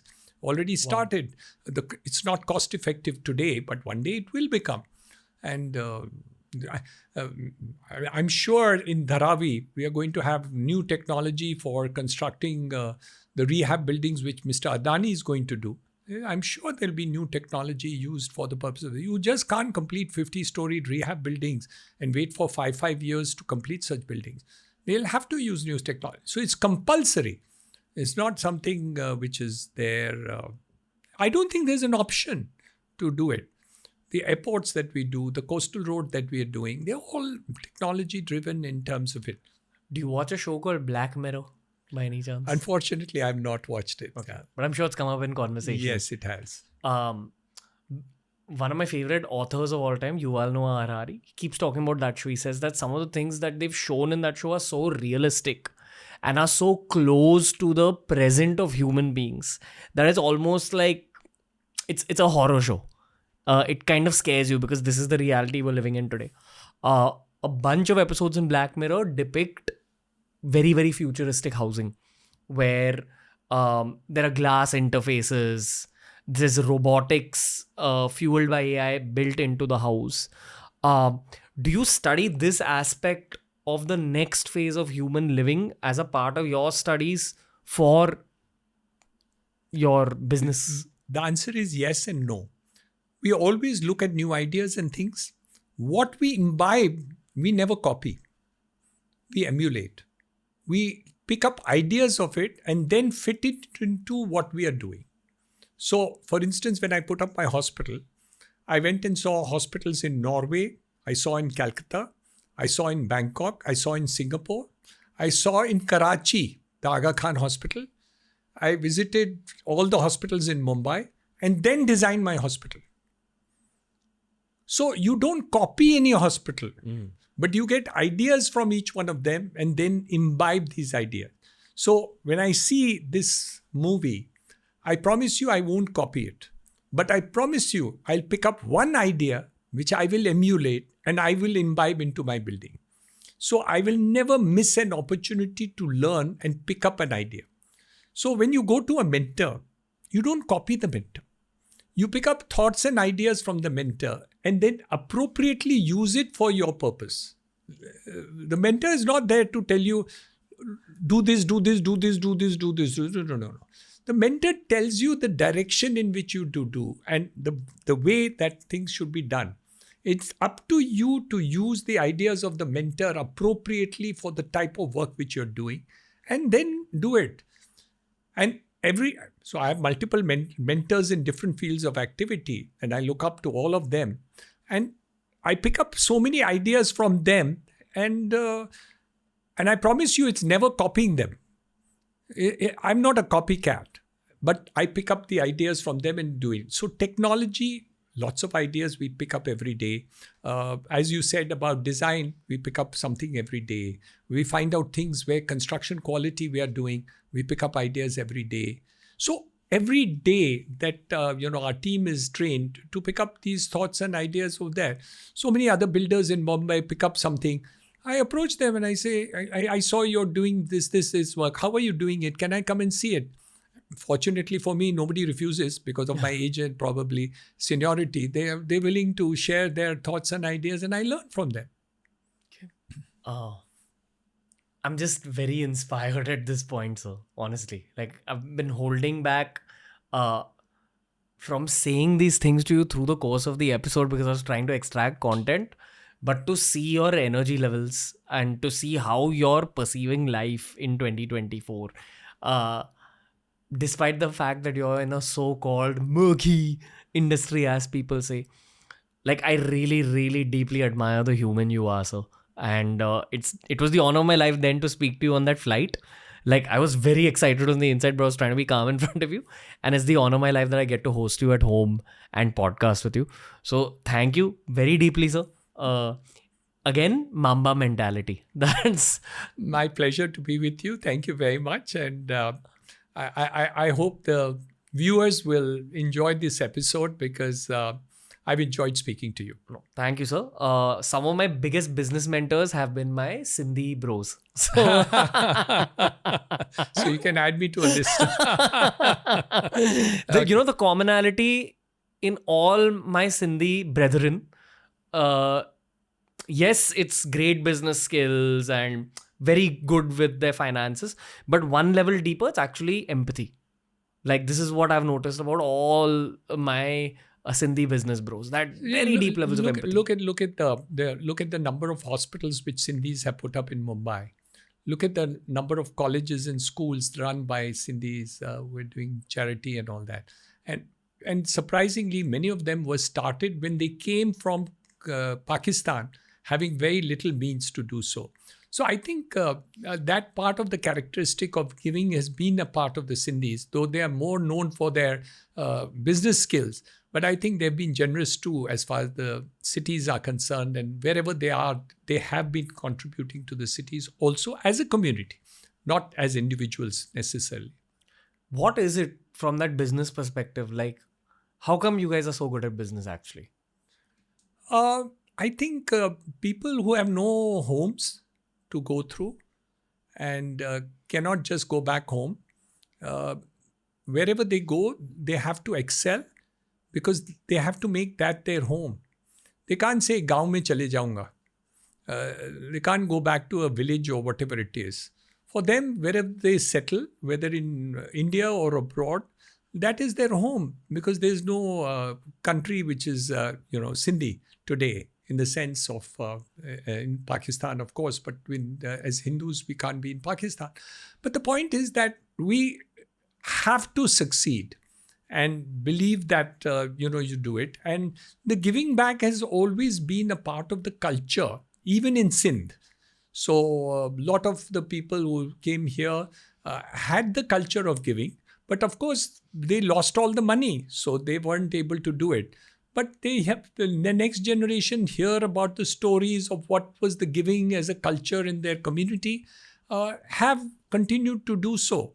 And I think it's a good thing for any community to really give back to society because they've been taken in by the society. So, I'm really happy that the community actually does it. Forget me individually.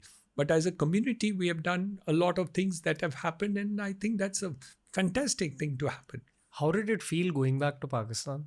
It was very strange, actually. And when I went to see the Aga Khan Hospital and other things and all, that was the first time I got a visa because it was referred by the Aga Khan Trust because I wanted to see the hospital over there and all that. And I tried to go to where my father was born in Thatta and all that, but I couldn't find the house which he stayed. Of course, they were very poor, so it was a very small house, and I think it was probably demolished and other things and all. So I was quite lost actually in the whole thing. And to be honest with you, I enjoyed going there at that moment. But I promise you, when I came back to India, I was so much happier that, this is my homeland, I can't think. And I was born in India, so post-partition. So I couldn't get the connect which I wanted. But people were very nice to me when I went over there. So that part of it was nice. Yeah. A lot of warmth when you interact with. Yes. Individually, I was there very short time. I was there for 3 days. So in too short a time to really judge the country and people. But whoever I met was very kind and very generous and, very, very good to me. Sir, thank you. You are the poster boy for great Sindhi businessmen. So I really, really, really appreciate your time, sir. It's been an honor having you on the show. Visualized you being on the show for a very, very long time. Had a lot of fun and kind of got mentored through the course of these 2 hours. So very grateful. My pleasure to be with you, Ranveer. And let me tell you, I also enjoy being with you more than you have been with me because I've been watching your shows. Thank you. Thank you. That means a lot. Extremely validating. Thank you. And I hope to learn from you a lot more in the future. Really, really grateful. So thank you so much. Mutual. Thank you. That was the episode for today, ladies and gentlemen. Please tell me what you thought about it in the comments section below. And also drop in guest recommendations for future episodes. Many, many more epic business themed TRS episodes are coming your way. But please do send in guest recommendations and keep supporting Team TRS.